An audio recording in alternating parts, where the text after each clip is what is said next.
네, 오늘 우리가 같이 공부할 내용은 이제 9번째 시간인가요? 그렇죠? 8번째 시간인가요? 네네네. 8번째인데요. 오늘은 우리가 보호 시편입니다. 예. 보호 시편 혹은 이제 인도 시편이라고도 할 수 있습니다. 장르가. 우리가 지난주에 신뢰 시편에 했죠. 신뢰 시편을 했는데 왜 우리가 의존해야 하는가 이제 이런 내용이었고, 오늘은 하나님께서 이제 우리를 어떻게 이렇게 지켜주시는가 문제입니다. 지켜주시는가에 대한 것인데요. 먼저 이제 이 들어가기 전에 이 시편이라고 하는 이 자리가 어떻게 보면 굉장히 중요한 자리예요. 뭐냐면 여러분 이제 구약 성경을 세 덩어리로 이제 얘기하자면 우리 유대교가 나누는 거랑 우리 기독교가 나누는 거랑 좀 다른데, 유대교가 나누는 게 이게 첫 번째가 토라거든요. 토라예요. 그러니까 창세기, 출애굽기, 신명기, 레위기, 민수기 5개 있잖아요. 그 다음에 또 한 덩어리가 있는 게 저거예요. 예언서예요. 예언서. 이거를 느비임이라고 그러거든요. 느비임. 예언자를 나비라고 그래요. 나비. 나비야 있잖아요. 그거를 나비를 예언자라고 그러는데, 예언서를 느비임. 비슷하죠, 발음이. 그 다음에 한 덩어리가 있는데, 이게 뭐냐면은 성문서라고 그래요. 성문서. 이거를 케투빔이라고 그러거든요. 케투빔.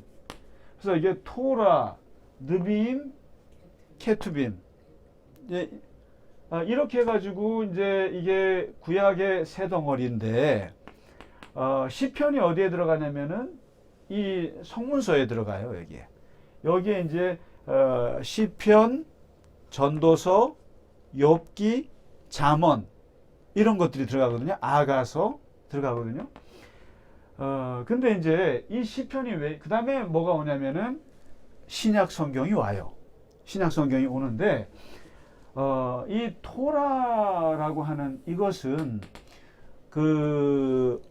쉽게 말하면 이거예요. 이스라엘이 국가가 형성될 때부터 만들어진 거거든요. 그러니까 출애굽하면서. 모세라는 모세가 나와가지고 나라를 세운 거예요. 쉽게 말하면 이스라엘이라는 나라를 세우면서 여기에 십계명이 주어지고, 그리고 여기 성막이 만들어지고, 그러면서 여기가 이제 쉽게 말해서 법이 만들어지거든요. 법. 그러면서 십계명과 그다음에 이게 또 613가지로 또 만들어지고, 그리고 이제 출애굽기에 보면은 거기에 보면은 이제 계약 법전이 그 안에 숨어 있고요. 또 레위기에 보면은 성결 법전이 숨어 있어요. 그 다음에 민수기에 보면은 또 언약 법전인가 그게 또 숨어 있어요.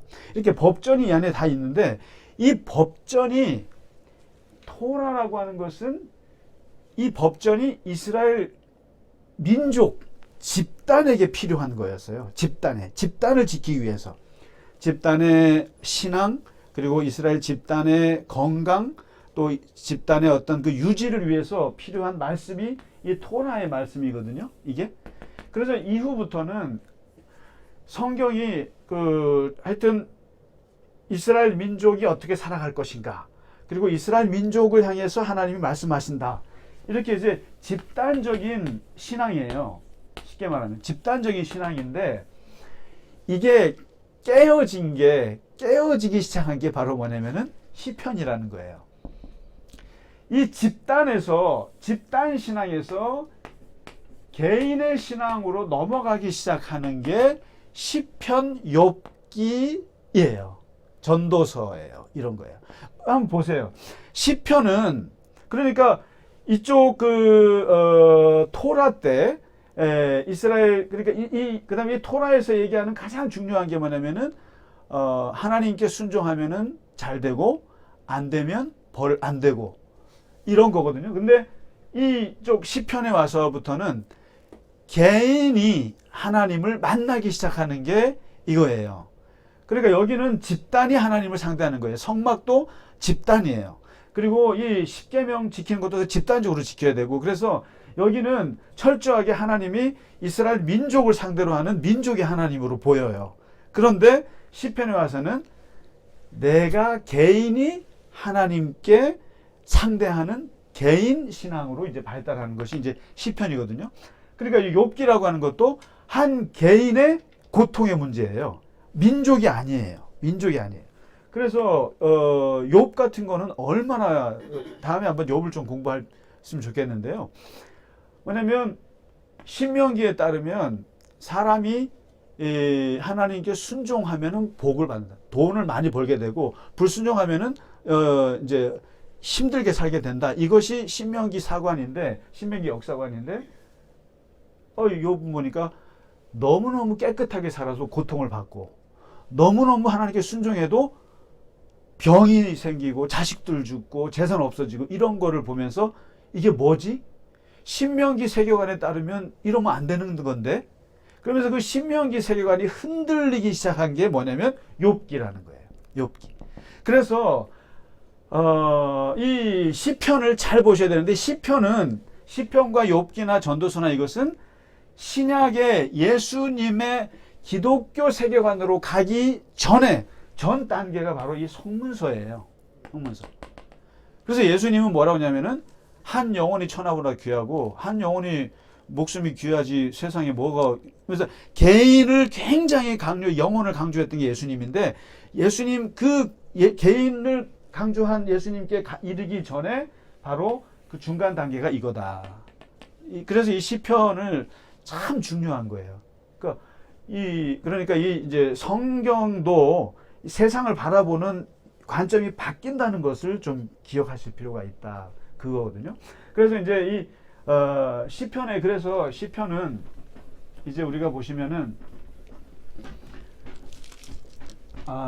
어떻게 보면 예수님이 왜 시편을 그렇게 많이 인용했는가, 그것을 보면은 시편은 인간에 있는 감정을 하나님께 다 얘기해요.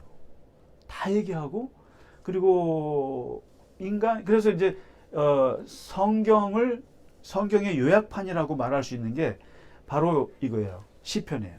그래서 이제 그래서 오늘 우리가 볼 내용은 하나님께서 나를 지켜주시는데 어떻게 지켜주시는가, 그리고 나는 하나님께 어떻게 고백을 했길래 하나님께서 나를 인도해 주시는가, 이것을 이제 그 다윗의 그 시편을 통해서 이제 볼 수 있거든요. 그러니까 이게 그렇습니다. 이게 기독교는 뭐예요? 이게 기독교도 참 재밌어요. 그러니까 그 모세 때는 아무나 하나님께 못 가요. 그러니까 모세라고 하는 중간 단계가 있어요. 그래서 이 모세가 없이는 하나님의 말씀을 못 들어요. 그러다가 하나님께서 파격적인 생각을 하신 거예요. 내가 직접 상대하마, 내가 직접 만나줄 거야 라고 해서 생긴 게 성막이에요. 성막. 그러니까 성막에서 하나님을 직접 만나게 되는 이 파격적인 하나님의 이제 이 변화인데, 그러다가 성전이 생겼네요. 성전에서 하나님이 만나 주신다는 거예요. 그러면 이 성전에서 만나 주시는데, 이 성전에서 누가 역할을 하냐면은 제사장이 있어요. 제사장이 또 중간 역할을 해요. 중간 역할을 했어요. 그러니까 이제 이러다가 이제 신약에 와서 예수님이 어떻게 하냐면은 그 돌아가시면서 이거를 휘장을 찢으면서 찢어지잖아요. 이게 뭐냐면 예수님께서는 오직 우리는 대제사장이 되시는 예수님을 통해서만 이제 하나님께 직접 나가는 거죠. 직접 나갈 수 있어요. 그러니까 옛날에는 이런 동물 잡는 제사장이 있어야 되고 모세를 통해서 누군가가 해야 되는데, 예수님께서 십자가에서 죽으시면서 기독교는 직접 하나님께 나가는 길을 열었는데 이러한 단초를 어디서 주냐면 시편에서 준다는 거예요. 시편이라고 하는 것이 다윗이 직접 하나님께 아뢰는 거예요. 무슨 예언자한테 고해성사하는 것도 아니고 누가 제사장한테 가서 대신하는 것이 아니고 직접 자기의 심정을 다 얘기하는 것이 시편에서 나오는데 예수님께서 십자가에서 돌아가시면서 우리는 예수님 외에는 중간에 누가 뭐 중보하는 사람이 필요 없어졌어요. 그런데 이게 기독교인데 이걸 또 누가 또 막아서냐면은 천주교가 막아선 거예요. 천주교가 중세 때 뭐랬냐면은 사제를 통해서 교황님을 통해서 이런 게 그러니까 사제의 권위가 어마어마한 거예요. 그 평신도들은 그냥 어쨌든 성당을 통해서 하나님 나라에 간다고 생각했고 하나님을 함부로 상대 못해요. 그냥 사제님께서 하나님을 우리는 라틴어도 모르고 그러니까 이제 중세 시대에 이제 그랬던 거죠.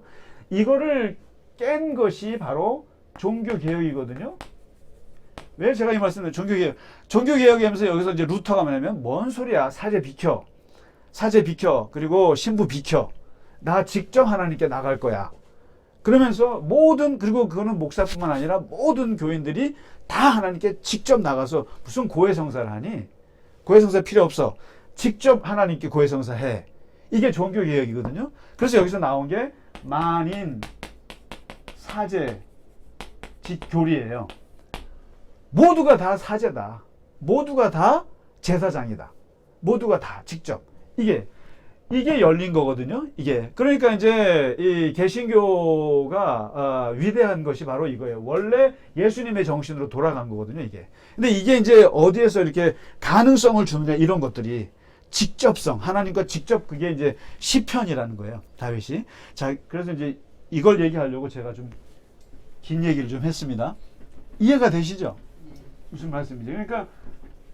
누구를 뭐 의지할 거 없어요. 오직 예수 그리스도만 의지해서 하나님께 나아간다. 이건데, 이 보호와 인도 시편이라는 게 바로 이제 16편부터 보죠. 16편에 하나님께서 우리를 보호하신다라고 했을 때, 이 다윗의 시거든요. 하나님이여 나를 지켜주소서 내가 주께 피하나이다. 내가 여호와께 아뢰되 주는 나의 주님이시오니 주밖에는 나의 복이 없다 하였나이다. 땅에 있는 성도들은 존귀한 자들이니 나의 모든 즐거움이 그들에게 있도다. 다른 신에게 예물을 드리는 자는 괴로움을 더할 것이라. 나는 그들이 드리는 피에 전제를 드리지 아니하며 내 입술로 그 이름을 부르지도 아니하리로다. 여호와는 나의 산업과 나의 잔의 소득이시니 나의 분깃을 지키나이다. 이제 이런 식으로 쭉 시가 나오는데요. 이렇게 보시면 될 거예요. 이 보호 시편은 한 덩어리는 내가 어떻게 하리라. 그 다음에 여기서 중요한 게 주님은 나의 누구다. You are my 뭐 이거예요. You are my 뭐 이게 굉장히 많이 나오는데 나는 내가 하나님을 어떻게 부르느냐. 그 다음에 나는 무엇을 하리라. 이렇게 요 한 덩어리가 나오고요. 또 한 덩어리 뭐냐면 하나님이 나를 어떻게 지키시는가에 대한 묘사예요.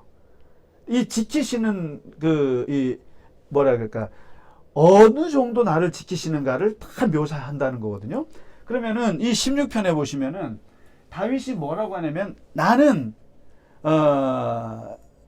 주님을 어떻게 고백하냐면 주님은 나의 산업이다. 이렇게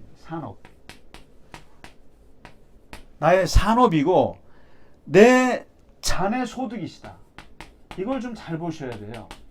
그러니까 주님은 나의 피난처요, 나의 요새요, 나의 바위요 이런 표현이 많잖아요. 그런 것처럼 시편에는 너무 많아요. 그게.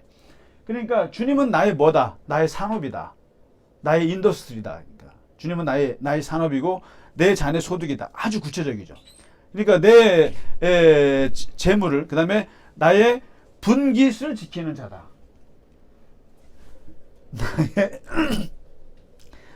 나의 분깃을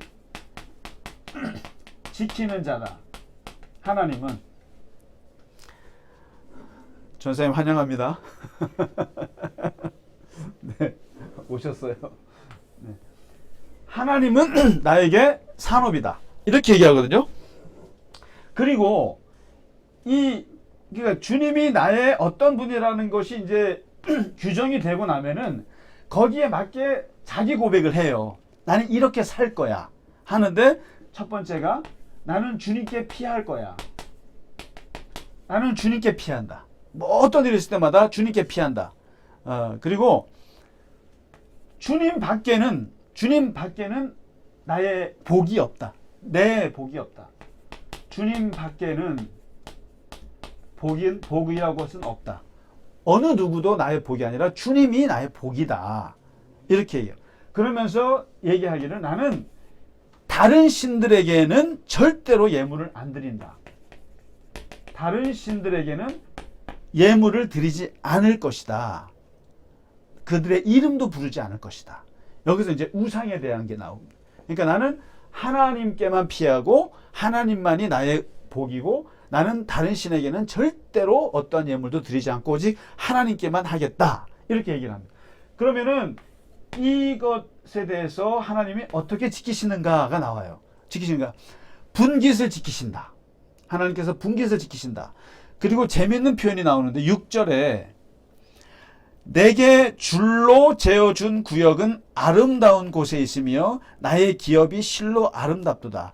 하나님께서 너 여기서 사업해, 너 여기서 살아 라고 구역을 줬다는 거예요. 어느 구역으로 가라고 했는데 그곳은 너무 아름답고 거기서 하는 사업은 기업이 너무 아름답도다. 잘 되더라 이거죠.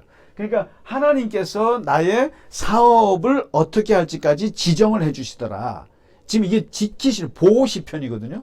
하나님이 지키시고 보호하시는 이 범위를 얘기하는 거예요. 첫 번째, 분깃을 지키시더라. 나의 유산을, 내가 받은 유산, 내가 받은 그 재산을 하나님께서 지키신다. 두 번째, 하나님께서 나의 기업을 아름답게 하셨다. 굉장히 아름답게 하셨다. 그 다음에 마지막 10절에 보시면은 내 영혼을 스올에 버리지 아니하시더라. 스올에, 세 번째, 스올이 뭡니까? 이게 음부죠. 말씀드렸다시피 이거는 그냥 하나님이 안 계신 곳, 그냥 잠자는 곳, 그곳인데 하나님께서 나를 스올에 버리지 아니하시고 멸망치 않게 하시리라. 이렇게 해서 하나님이 나를 지키실 것이다 라는 것을 이제 고백하는, 이게 이제 16편이고요. 조금 더 이제 나가면은 27편, 다윗이 자 이제 요런 구도로 갑니다. 그러니까 27편도 보호시편인데요. 27편 여기도 마찬가지예요. 여호와는, 하나님은 나에게 누구다라는 고백이 나와요. 여호와는 나의 빛이다. 여호와는 나의 빛이다. 그리고 여호와는 나의 구원이다. 그러니까 you are 뭐 이거죠. 그다음에 내 생명의 능력이시다. 하나님을 생명의 능력이시다. 이게 참 역시 시인이 할 수 있는 거죠. 그러니까 하나님을 이렇게 비유하는 거죠. 빛이다. 빛 하면은 나를 쫙 이끌어 주시겠구나. 구원이다. 정말 죽을 일에도 하나님이 나를 구하시겠구나. 그다음에 생명의 능력이다. 살아갈 수 있는 어떤 능력이다. 이제 이런 걸 얘기하겠죠. 하는데 여기서 이제 그러면은 나는 어떻게 살 것이다. 하나님 앞에서 어떻게 살 것이다 라고 나오는데, 첫 번째 보면은 여기 4절에 저는 이게 너무너무 좋은 표현이라고, 내가 여호와께 바라는 한 가지 일. 이게 뭐냐면 다윗이 평생 소원하는 바가 있는 거예요. 이 사람이 왕으로 살았고 많은 사람들을 거느리고 자식들 많이 낳고 또 뭐 부인들도 많고 막 있겠죠. 그리고 이제 나라를 또 영토를 확장하고 또 여러 가지 자기의 그런 목적들이 있겠지만, 그러나 다윗 속에 있었던 가장 마음 깊은 곳에 한 가지 하고 싶은 게 있었던 거예요. 평생, 옛날이나 지금이나 한 가지를 하고 싶은데 그게 뭐냐면은 나라를 확장, 이게 아니라 평생에 여호와의 집에 사는 거. 여호와의 집에 살면서 여호와의 아름다움을 바라보며 그의 성전에서 사모하는 그것이다. 그러니까 이제 이게 뭐냐면 나는 여호와의 집에 살리라. 여호와의 집에서 살고 싶다 얘기하는 거예요. 살고 싶다. 이게 뭐겠습니까? 이게 쉽게 말하면은 성전이, 물론 다윗 때는 성전이 지어지진 않았습니다만은 그런 여호와의 집이라고 하는 개념, 하나님의 성소라고 하는 이런 곳에, 그 법궤가 있는 곳에, 하나님이 임재하는 곳에, 거기서 나는 살면서 하나님 예배하고 예배 주님 바라보고, 그리고 하나님을 여기서 사모하면서 살고 싶어. 내가 전쟁터에도 나가야 되고 나라 일도 많고 하지만 정말 내가 하고 싶은 것은 여호와의 집에서 살고 싶어, 이거거든요.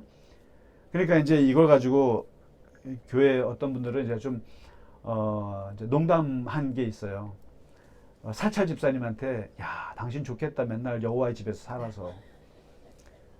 그러니까 제가 아직도 기억해요. 옛날에 부목사 할 때 그 계셨던 그 이름도 김세규 집사님, 덩치가 180, 190 되시는 대단하신 분인데 성격도 엄청나세요. 근데 그분이 교인들이 김 집사님 좋겠어, 여호와의 집에서 이렇게 평생 사니까, 욕을 바가지로 하셨대요. 화가 나갖고. 네가 한번 살아보라고. 네가 한번 살아보라고. 좋은가. 이게 그런 거예요. 이게 안 살아보니까 거기가 너무 좋아 보이는 거지. 근데 거기서 이제 사는, 그리고 또 이제 이 말씀도 있지만 또 이렇게 내가 주의 전에 문지기로 사는 게 좋사오니, 그 말씀 있잖아요. 시편에. 그 말씀 가지고 이제 사찰 집사님한테 놀린 거예요. 야, 좋겠다고. 네가 한번 살아봐라. 좋은가. 근데 이제 이게 바로 이 성전의 아름다움. 그러니까 이 성전에 임하시는 하나님. 이게 무슨 말이냐면은 그냥 나는 평생을 하나님만 바라보고 살고 싶어, 이거예요. 다윗은 사실 하나님만 바라보고 싶어. 이거를 이제 내 평생의 소원이고요. 이거 두 번째 8절에 보면은 내 얼굴을 찾으라 하실 때 내가 마음으로 주께 말하되 여호와여 내가 주의 얼굴을 찾으리이다. 주의 얼굴을 찾으리이다. 이게 이게 대단한 표현이에요. 하나님을 인격화해서 얘기하는 거예요. 사람처럼. 그래서 우리가 기독교의 하나님은 인격신이라고 그래요. 인격신. 그러니까 하나님하고 말이 된다라는 거예요. 말이 통한다는 거죠, 우리가. 그래서 주의 얼굴을 찾으리이다. 얼굴 보고 싶다, 이거죠. 이게 얼굴이라는 게 이 브니엘, 하나님의 얼굴. 야곱이 약복강에서 허리 부러지면서 기도하면서 하나님을 대면했어. 내가 하나님의 얼굴을 대면했어. 근데 죽지 않았어 하면서 그 이름을 브니엘이라고 지었잖아요. 브니엘, 하나님의 얼굴이란 뜻이에요. 근데 이게 하나님의 얼굴을 보면 죽어요. 죽는다고 되어 있는데, 그러나 다윗은 죽지 않고 살았다. 그래서 하나님의 얼굴인데, 이 주의 얼굴이라고 하는 거, 이것은 하나님의 엄청난 은총을 말해요. 그래서 민수기에 보면은 아론의 축복기도 보면은 그기죠. 너희는 이렇게 축복하라고 할 때 주의 얼굴을 내게로 드사 그러잖아요. 주님의 얼굴을 내게로 드사. 이것은 참 대단한 표현입니다.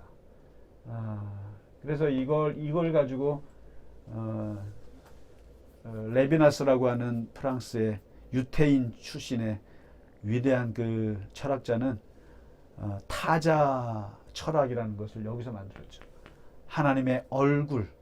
그러니까 타자를 왜 우리가 죽이느냐?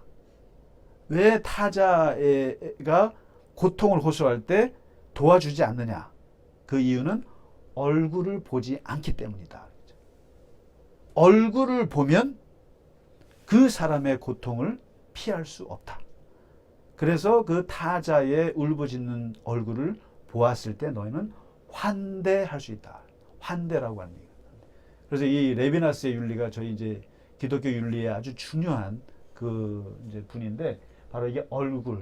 그래서 이게 성경에 하나님의 얼굴이라는 거에서 따서 만든 위대한 타자 철학이거든요. 근데 이제 이게 다윗이 그런데 주의 얼굴을 찾으리라. 얼굴을 보고 싶다. 하나님이 너무나 이제 가까이 인격화된 거죠. 그 다음에 세 번째, 나는 마지막 절에 보면은 여호와를 기다리고 또 기다린다. 주를 기다리리라. 끊임없이. 이렇게 얘기하거든요. 그랬을 때 하나님께서 어떻게 우리를 보호하시는가라고 하는 그것이 나와요. 그것이 뭐냐면은 여기 보면 이제 2절에 보면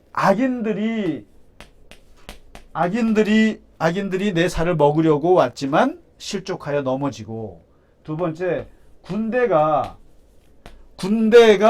나를 대적하여 진을 쳐도 나는 두렵지 않고 나는 마음이 태연할 수 있으며, 이렇게 나오죠.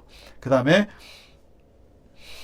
그 5절에 보면은 환난 날에도 하나님께서 나를 초막 속에 비밀이 지킨다.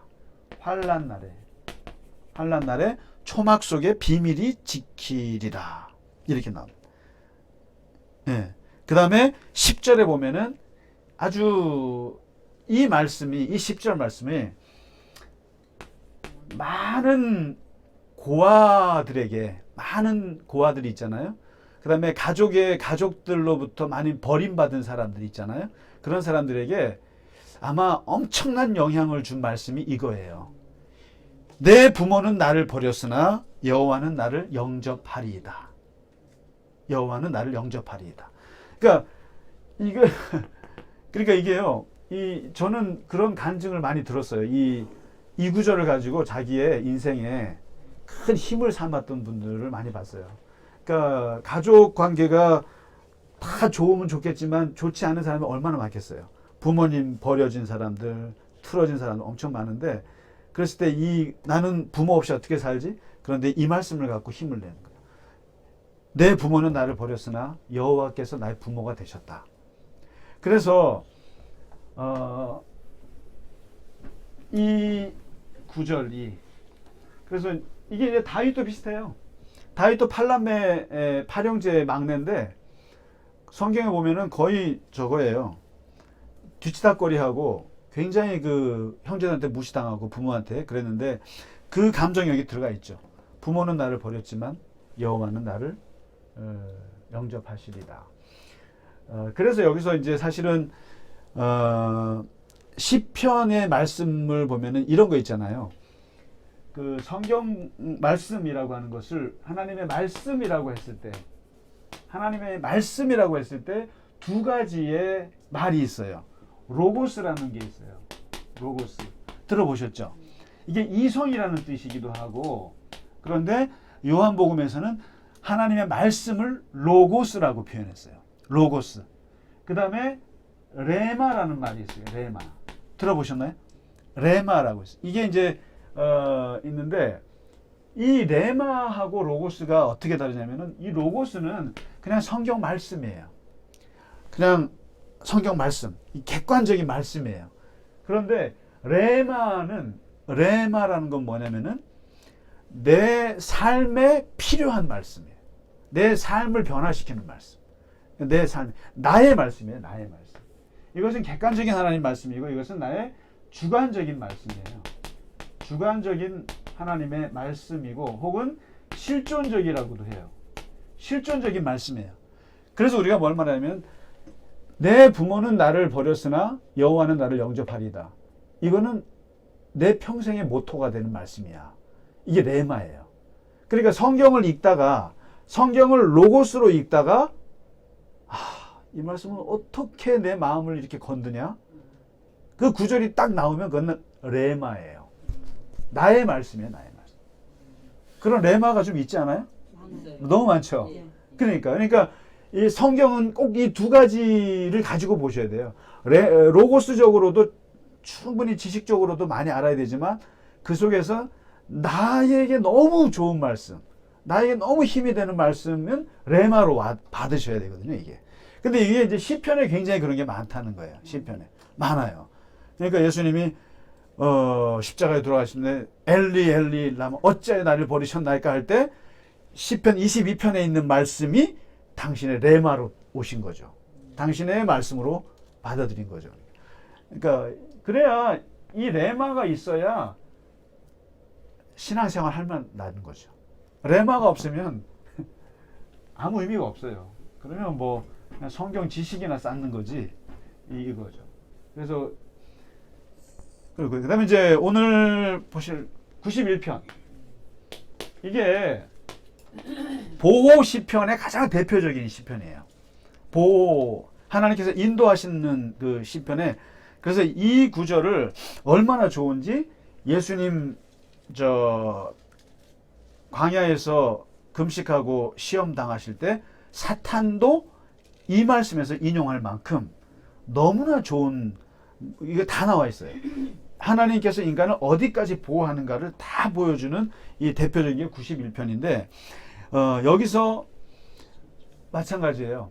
1절에 나는 어떻게 사는가 이걸 얘기하는데 여기서 1절이 되게 중요해요. 지존자의 은밀한, 그러니까 누구를 하나님께서 지키시는가, 어떤 사람을 지키시는가 라고 했을 때 첫 번째, 나의 몸과 그 다음에 말과, 세 번째 마음, 이 세 가지를 얘기해 줘요. 그러니까 하나님이 어떤 사람을 지키시는가 하는데 첫 번째 몸이에요.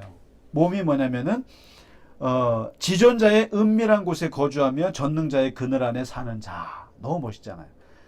하나님의 은밀한 곳에 거주하는 것.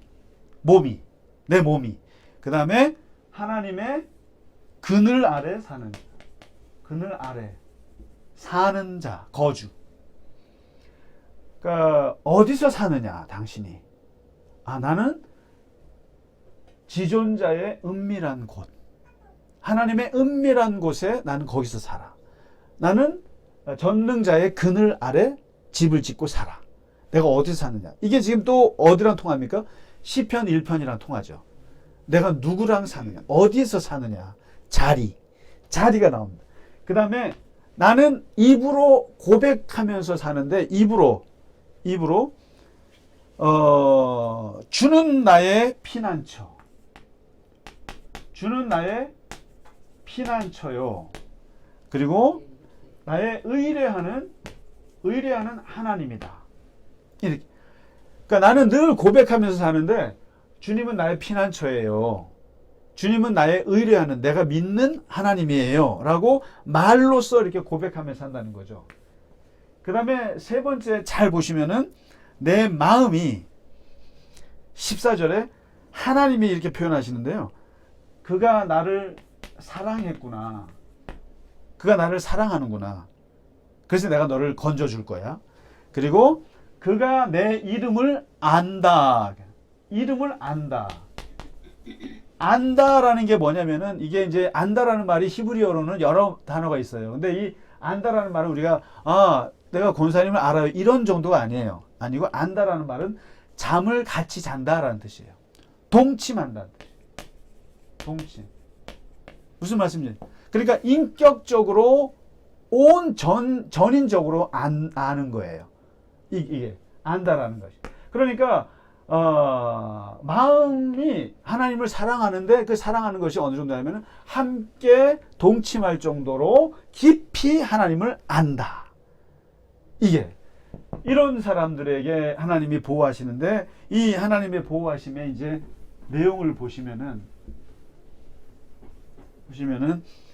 여기 보면은 첫 번째가 3절에 사냥꾼의 올무에서 심한 전염병에서 건지신다.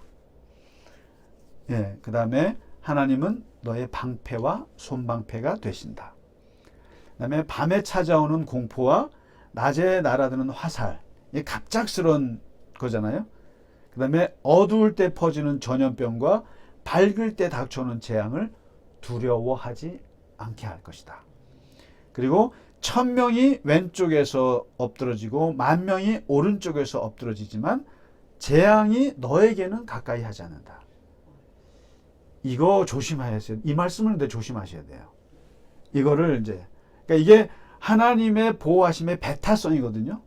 그러니까 그만큼 너를 그만큼 지켜신다는 말을 이렇게 표현하는 거예요. 다른 사람은 죽어도 나는 산다. 이것인데 이게 어떻게 보면 전쟁터나 재난 상황에서 보면은 이게 쫙 갈라지잖아요. 그랬을 때 우리가 이렇게 살아난 사람들이 하나님이 이 정도로 나를 지키시는구나 라고 생각해야지 이 말을 떠들고 다니면 안 돼요. 여러 사람 죽었을 때. 그렇잖아요. 여러분이 이태원에서 이번에 죽었는데 그 많은 아이 죽었는데 우리 아이는 살았어. 살고 돌아온 거 보니까 이 말씀 갖고 적용하실 수 있어요? 떠들고 다니면 안 돼요. 10,000명이 옆에서 죽고 1,000명이 넘어졌지만 우리 아들은 살아났어. 하나님이 지키셨구나. 그다음에 막 쓰나미가 왔을 때 그리고 막 엄청난 참화가 왔을 때 우리 아이는 살았어. 그랬을 때 하나님께서 시편 91편에 있는 말씀처럼 우리 아이를 이렇게 지켰구나 하면서 사람들한테 간증해서는 큰일 납니다. 그러지도 않죠. 다 그렇게 생존할 사람들은 트라우마를 겪죠. 어떻게 나만 살았지? 내 친구는 죽었는데 나만 살았지? 그래서 그것 때문에 엄청난 고통을 겪는 게 상식이죠. 그런데 혹시라도 이런 말씀 가지고 이 말씀을 거기다 대입하면 안 되고, 이 말은 하나님이 나를 그만큼 배타적으로라도 나를 사랑한다라고 하는 표현으로 봐야지 이거를 그렇게. 그래서 시라는 거예요. 시.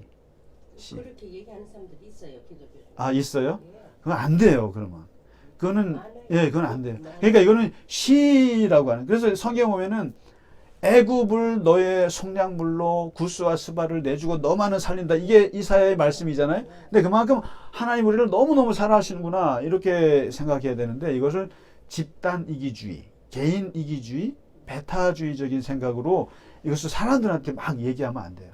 너는 죽어도 하나님은 나를 살려. 이거는 말은 할 수 있어도 이게 함부로 하면 안 되는 거죠. 그러나 여기서는 그만큼 하나님이 나를 보호하신다라고 하는 자기 고백인 거예요. 자기 이제 이런 이렇게 이제 생각하시는. 그래서 성경을 좀 잘 그게 힘들어, 그런 면에서요. 이게 그러면 그리고 뭐라고 하냐면은 화가 내게 미치지 못하고 재앙이 가까이 하지 않고, 그 다음에 이제 바로 이 사탄이 예수님 시험할 때 했던 구절이 바로 이 11절이에요. 뭐냐면 그가 너를 위하여 그의 천사들을 명령하사 내 모든 길에서 너를 지키게 하시리라. 성전에서 뛰어내려봐. 예수님 보고 뛰어내려봐. 네가 하나님의 아들이면 뛰어내려봐. 천사들을 명하사 너를 붙잡아 줄 거야. 바로 시편 91편에 하나님의 말씀이잖아. 그래서 그거예요. 그러니까 성경 말씀을 정말 인용을 잘 하셔야 돼요. 아무데나 인용했다가 큰일 나요. 폭력이 된다고요. 폭력. 거짓이 되고 사기가 될 수 있어요. 성경을. 그러니까 사탄이 바로 요렇게 얼마나 자극적이에요. 천사가 와서 너를 쫙 붙잡아 줄 거야. 요 말씀 요거 가지고 예수님한테 그대로 적용하잖아요. 야, 뛰어내려봐. 뛰어내리면 밑에 뭐 스포츠 안 깔아도 돼. 천사들이 쫙 잡아줄 거야. 어디에? 하나님 말씀에 있잖아. 이게 온갖 이게 잘못된 교주들이나 이단들이나 이런 걸, 요런 자극적인 것들을 해서 사람들을 호리는 건데, 그래서 성경을 정말 잘 봐야 된다는 그런 면에서 이게 사탄도 써먹었다는 거예요. 그만큼 얼마나 자극적이 좋아요. 그 다음에 사자와 독사를 밟으며 젊은 사자와 뱀을 발로 누르리라. 그러니까 모든 자연 만물이나 이런 너를 해치는 것들을 다 누르게 하리라. 이렇게 해서 하나님이 너를 보호하시는 족적이 쭉 나오죠. 재앙에서, 환난에서, 또 적들로부터, 또 어떤 공포로부터, 전염병으로부터 다 천사들이 와서 너를 이렇게 수많은 보호하심을 다 나열해 주고 있는 게 시편 91편이다. 그런데 이러한 보호를 받는 사람은 누구냐? 조건도 나와 있다는 거죠. 바로 지존자의 은밀한 곳에 사는 자, 내적으로 하나님과 깊은 교제 속에 있는 자. 이게 이제 시편에, 이게 신명기나 저기 토라에서는 볼 수 없는 영성이 여기에 나오는 거예요. 하나님을 깊이 사랑하고, 하나님을 깊이 알고, 그리고 하나님의 그 은밀한 곳에 살고, 하나님의 비밀을 아는 사람, 요런 사람이라는 거죠. 요런 사람은 진짜 이런 복을 받으면서 세상을 두려워하지 않을 수 있다, 이거거든요. 그러니까 이게 이제 잘 나와 있는 거죠. 그 다음에 마지막 하나만 보고 간단히 마치겠습니다. 121편. 121편인데 이것은 성전에 올라가면서 이게 유명한 시편이죠. 저는 이제 이게 아마 시편 23편에 이어서 아마 두 번째로 참 와닿는 시편인데, 내가 산을 향하여 눈을 들리라. 나의 도움이 어디서 올까? 그러니까 나의 도움이 어디서 올까? 하고는 묻고 2절에서는 그 도움의 근원이 천지를 지으신 여호와에게서로다. 이게 뭐냐면 이게 이제 결국은 사람이 살아가면서 이제 항상 할 수 있는 것인데 이 인간은 도움이라고 하는 것이 없으면 못 사는 존재예요. 이게 도움이라고 하는 존재가. 이 도움이라는 게 뭐냐면은 특별히 타자의 도움이에요. 그래서 기독교의 구원은 타율 구원이에요. 불교는 자율 구원이에요. 어떻게 보면 스스로 수행해서 스스로 뭔가를 만들어 나가는 자율적인 거예요. 근데 기독교는 인간이 스스로 구원하지 못한다고 하는 것이고 뭔가 나를 도와주지 않으면 안 되는 것인데 이게 타율인데 이게 도움이에요. 그러니까 어렸을 때는 부모님의 절대적인 도움이 없이는 애가 못 자라죠. 그 다음에 학교 가면은 선생님의 도움이 없이는 못 살고 친구들의 도움이 있고 그 다음에 어떤 선배들의 도움이 있고 누군가 생각지 않은 교인들의 도움 그리고 많은 도움의 손길로 인간은 살게 돼 있고 그것을 우리가 통틀어서 뭐라고 하냐면 은총이라고 해요. 이건 하늘의 은총이라고 그러고 사람들에게는 은택이라고 그래요. 은택. 다 누군가의 도움을 받고 살게 돼 있어요. 그러면 죽을 때는 또 의사와 간호사와 자식들의 도움으로 인간은 그렇게 살게 돼 있는데 이 도움이라고 하는 것을 깊이 묵상해 보면은 도움의 근원이 어딘가를 물은 거예요. 이게 121편은요. 친구일까? 부모님일까? 근데 보면은 이 도움의 것들을 우리가 부모님, 친구, 선생님 다 물어봤어요. 다 물어보니까 다 때가 있고 한계가 있는 거예요. 부모님은 내가 어렸을 때 도움이 될 뿐이에요. 친구는 그때뿐이에요. 선생님은 학교에 있을 때뿐이고 또 회사에서 어떤 사장님은 또 그때뿐이에요. 그때 나에게 엘리야의 까마귀가 와서 주듯이 톡톡톡 도와주는 분들인데 그분들이 나의 도움이지만 도움의 근원은 아니라는 거예요. 처음부터 끝까지 영원히 내 인생을 다 도와줄 그럴 분들은 못 된다라는 거예요. 그러면 도움의 근원이 뭘까라고 묵상한 거예요, 이게요. 도대체 나의 도움은 어디서 올까? 기원이 뭘까? 근데 거기에 대한 답이 결국 천지를 만드신 보이지 않는 여호와시다. 그러면 그 여호와는 나를 어떻게 지키시는가를 쭉 얘기하는데 이분은 신기하게도 완전히 세상에 그 누구도 알 수 없는 최고의 CCTV다. 하나님은. 이분은 졸지도 않아요. 배터리가 떨어지지도 않아. 항상 내 인생을 나를 지켜보시는데 주무시지도 않고 졸지도 않으시고. 근데 이것이 범죄자들에게는 진짜 끔찍한 거죠.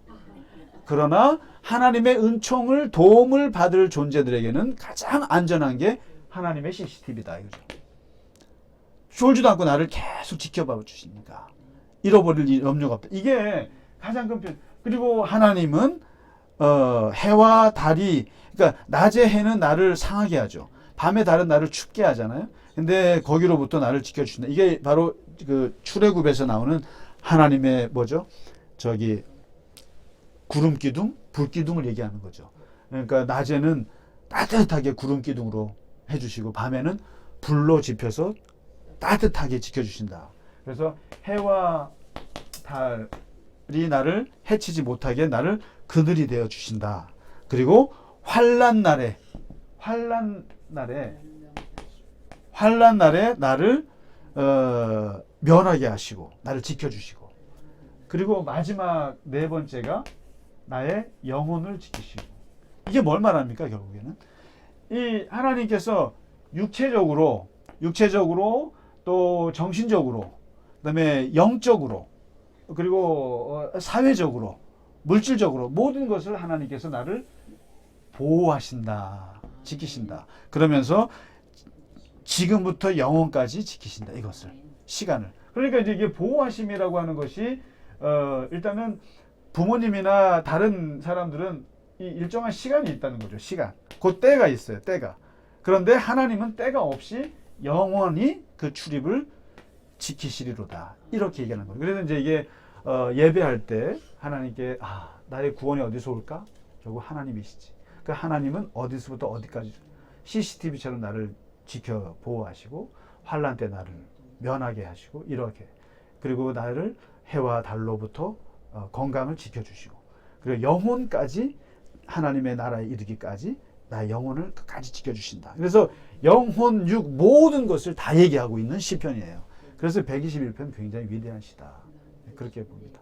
자, 하여튼 오늘 이 보호 시편에 대한 그러니까 16편, 27편, 또 91편, 121편. 특별히 91편과 121편 요 두 시편은 늘 하나님이 나를 보호하신다고 할 때 이걸 같이 읽으시면은 큰 도움이 되리라고 보겠습니다. 네, 오늘 긴 시간 공부하시느라고 고생 많으셨습니다. 감사합니다. 감사합니다.